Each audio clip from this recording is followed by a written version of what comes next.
अस्सलाम वालेकुम। गलत इन्वर्टर का इंतखाब करने के बाद लोग बहुत पछताते हैं। उनका इन्वर्टर बार बार ख़राब हो रहा होता है, उसमें फॉल्ट्स आ रहे होते हैं, उसके ऊपर बहुत सारे पैसे लगते हैं। जैसा कि आपको पता है, एक दफ़ा अगर इन्वर्टर आपका जल गया तो बार बार जलता ही रहता है। शाज़ व नाज़र ही ऐसे लोग होते हैं जो रिपेयरिंग बहुत अच्छी करते हैं और दोबारा शिकायत का मौका नहीं मिलता। लेकिन ज़्यादातर जो है सर्विस सेंटर्स में भी इन्वर्टर जो रिपेयरिंग के लिए जाते हैं वो भी कोई इतनी अच्छी क्वालिटी के नहीं बनाते, क्योंकि उसमें कुछ ना कुछ कमी कोताहियां रह जाती हैं। जो फर्स्ट टाइम आपने इन्वर्टर लिया था उस जैसी क्वालिटी आपको रिपेयरिंग के बाद नहीं मिलती और कभी भी नहीं मिलती। फिर आपको सारी ज़िंदगी गुजारा करना पड़ता है, एहतियात से लोड चलाना पड़ता है कि ये चला लें, वो चला लें, ये बंद कर लें, वो चला लें।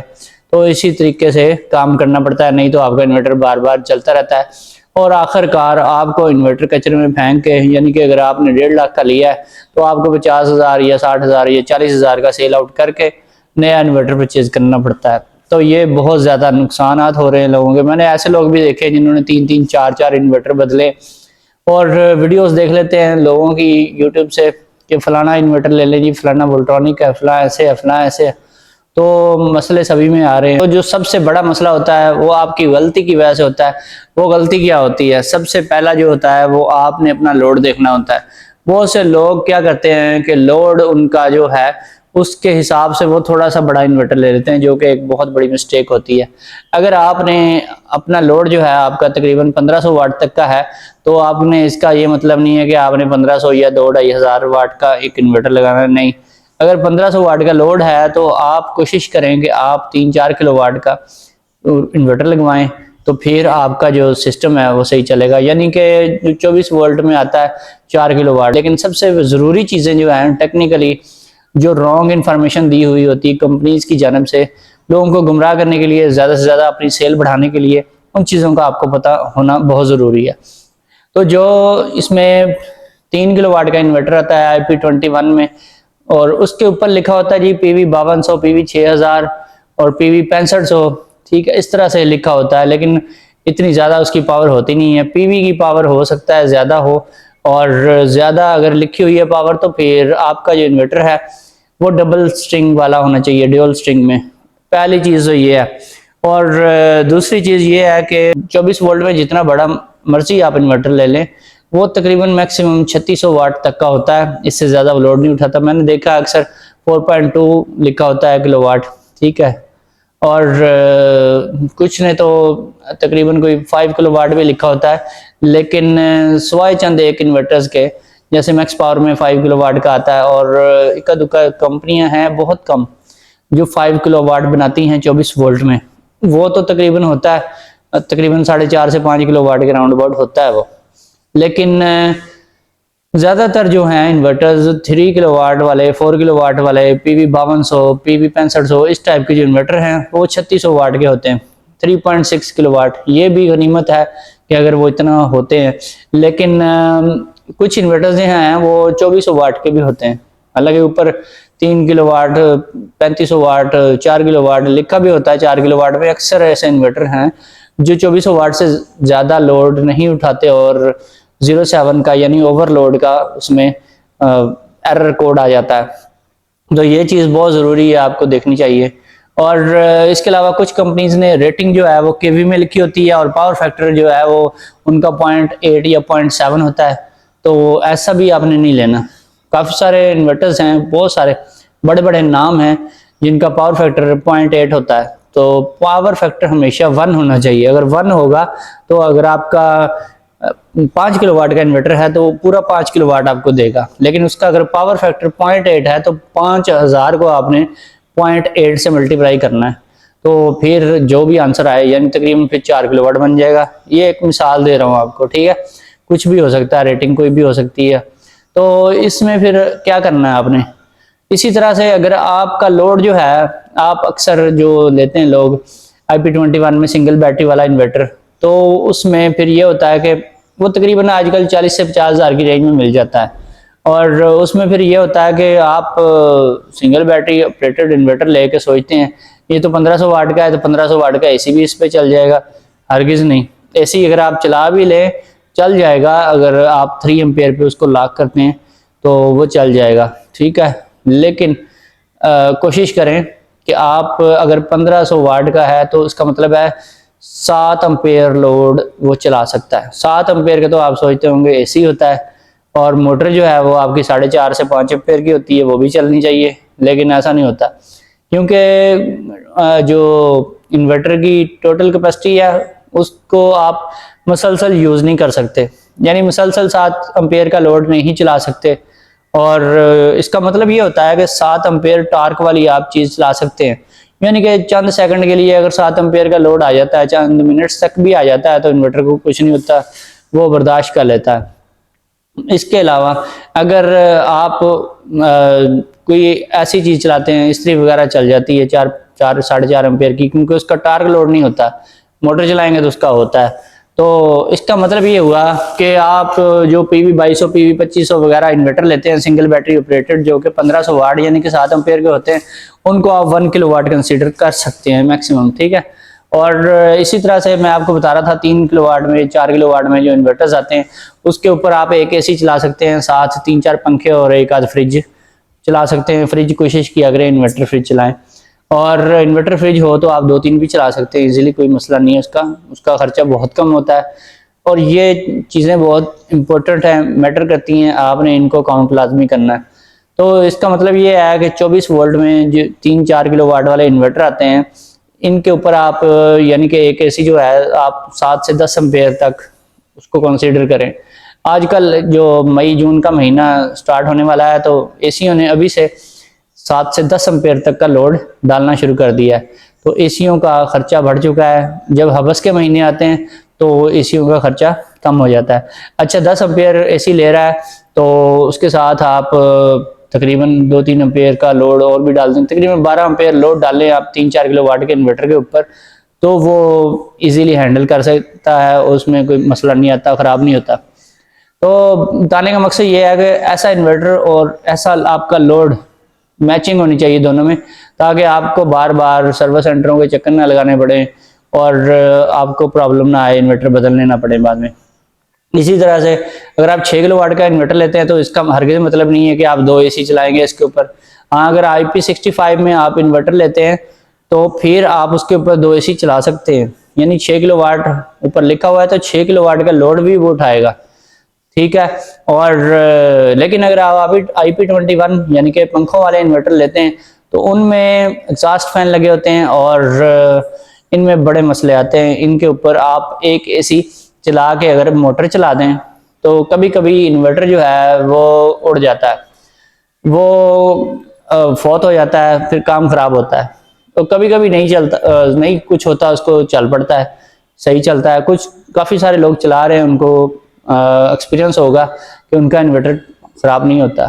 तो कुछ इन्वर्टर्स काफ़ी अच्छी क्वालिटी में आ रहे हैं, उनके ऊपर कोई ख़ास असर नहीं पड़ता, लेकिन ज़्यादातर जो इन्वर्टर्स हैं जो काफ़ी सस्ते किस्म के होते हैं, उनका तो जनाजा निकल जाता है जब आप उसके ऊपर एसी चला के साथ आपने एक मोटर चला दी।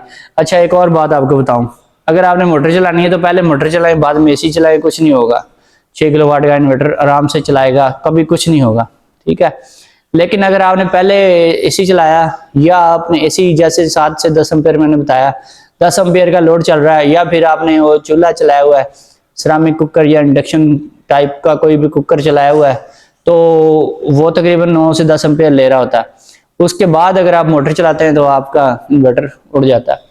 तो इसी तरह से अगर आपने पहले मोटर चलाई है, फिर आप 10 एम्पेयर का मजीद लोड डाल देते हैं, तो फिर आपके इन्वर्टर को कुछ नहीं होने वाला। उसकी वजह ये होती है कि पहले ही 10 एम्पेयर का लोड है, ऊपर से आपने मोटर चलाई, मोटर का टार्क लोड जो है, रनिंग लोड मोटर का तकरीबन 4 से 5 एम्पेयर होता है, तो जो उसका टार्क लोड होता है वो 20 एम्पेयर तक भी होता है, और उससे ज़्यादा एम्पेयर की टार्क एम्पेयर वाली मोटरें भी होती हैं। तो यानी कि बताने का मकसद ये है कि 10 एम्पेयर तो पहले चल रहा था, 20 एम्पेयर का 1 सेकंड के लिए, 1 मिली सेकंड के लिए टार्क आया, उसने इन्वर्टर को फुर कर दिया, फौरन ख़त्म। तो मोटर हिलने से पहले भी इन्वर्टर ख़त्म हो जाता है। ये नहीं कि मोटर चलेगी थोड़ी देर बाद उड़ेगा, फौरन उड़ जाता है। जैसे बटन दबाया आपने, मोटर अभी घूमी भी नहीं है, तो टार्क आ जाना है, टार्क आ जाना है, चंद मिली सेकंड में आ जाना है। और यानी कि 10 एम्पेयर पहले था, 20 एम्पेयर का टार्क आ गया, 30 एम्पेयर इन्वर्टर के ऊपर लोड आया, इन्वर्टर खत्म, छुट्टी। तो इस तरह से बहुत सारे इन्वर्टर्स जल रहे हैं, इस मामले में आपको एहतियात करनी पड़ेगी।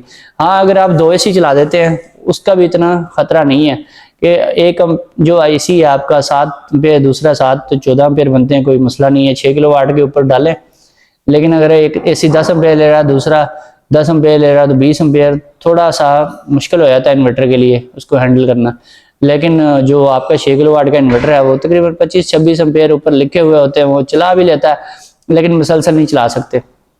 ठीक है, 25-26 एम्पेयर लिखे हुए हैं तो कोशिश करें 13, 14, 15, 16 एम्पेयर तक लोड डालें। और यहीं पे आपको एक मजीद मज़े की बात बताऊं कि कुछ लोगों ने जो लोकल देसी इन्वर्टर जिसे कहते हैं वो लगाए होते हैं, तो उसके ऊपर वो मज़े से सारा कुछ चला रहे होते हैं, उसको कुछ नहीं होता। उसकी प्रोटेक्शन जो है बड़ी ही ज़बरदस्त किस्म की होती है, उसका सॉफ्टवेयर बहुत अच्छा होता है। उसको झटके सारा दिन लोग लगवाते रहते हैं, सुबह के टाइम भी लगते हैं जब कम करंट होता है, शाम को तो लगते ही रहते हैं। थोड़ी थोड़ी देर बाद एसी बंद हो के चलता रहता है सारा दिन, तो घंटा घंटा वो ट्रिप हो रहा होता है, फिर चल रहा होता है, उसको कुछ नहीं होता। ठीक है, तो इसकी क्या वजह है? एक तो वजह यह है कि उसकी ताकत बहुत ज़्यादा है, दूसरी वजह यह है उसमें इतना कोई कॉम्प्लिकेटेड सर्किट नहीं होता, एक ही पीसीबी होता है, उसी के ऊपर सारे फीचर्स होते हैं और एक सिंपल सॉफ्टवेयर होता है। तो और उसका काम भी ज़्यादा नहीं है, उसके साथ ना बैटरी लगनी ना वापडा लगनी, उसने सिर्फ सोलर से आगे आउटपुट देनी 220 एसी। तो वो जो है यानी कि बड़ा ढीठ किस्म का इन्वर्टर होता है। और उसके में मज़े की बात जो है वो ये है कि 6 प्लेटें लगा के लोग क्या करते हैं, एसी भी चला रहे होते हैं, साथ साथ मोटर भी चल रही होती है, और उसको बाज़ का झटके भी लग रहे होते हैं, तो फिर भी वो नहीं उड़ता। तो अगर वो उड़ भी जाए तो 1500, 2000, 1000, ठीक है, 2,500 से 3,000 में वो बन जाता है, उसको इतना खर्चा नहीं होता। और फिर ये है कि इसमें फिर अगर आप प्लेटें बढ़ाएं तो आपका लोड भी बहुत ज़्यादा चल जाता है, यानी कि 8 या 12 प्लेटें आपने लगाई हुई हैं तो आप 15-20 एम्पेयर का लोड मज़े से चलाएं। 18 से 20 एम्पेयर का लोड जितना मर्जी सारा दिन चलाएं, वो कूल रहता है, वो हीटअप नहीं होता, उसको मसला नहीं होता। हालांकि 6 किलो वाट का इन्वर्टर भी आप लगाएं तो 18 से 20 एम्पेयर बहुत मायने रखता है उसके लिए। और अक्सर ये इन्वर्टर जो होते हैं हाइब्रिड कंपनियों के, 1,00,000 1.5 लाख का इन्वर्टर होता है, वो भी उड़ता ही रहता है, तो बड़े मसले आते हैं, लोगों के बड़े नुकसान होते हैं। और फिर इसमें यह है कि आपका जो सादा इन्वर्टर है, जो देसी इन्वर्टर है, उसमें इतने मसले नहीं है।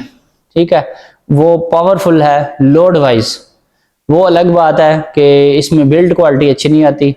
बिल्ड क्वालिटी यानी कि इसकी तो फ्रिक्वेंसी सही नहीं बनाते लोग, इसमें कुछ कैपेसिटर्स लगते हैं, कुछ filtration coils, ring, inductor ring लगते हैं, वो एक लगाया होता है, वो 2 लगाने चाहिए। और वो क्या करते हैं जी, वो सीरीज में बाजू का लगा दिए, किसी नाड़ी ने बनाया, तो मिली हेनरी जो है वो भर जाते हैं कॉइल के, तो फिल्ट्रेशन जो है वो सही नहीं होती, आउटपुट वेव फॉर्म सही नहीं बनती।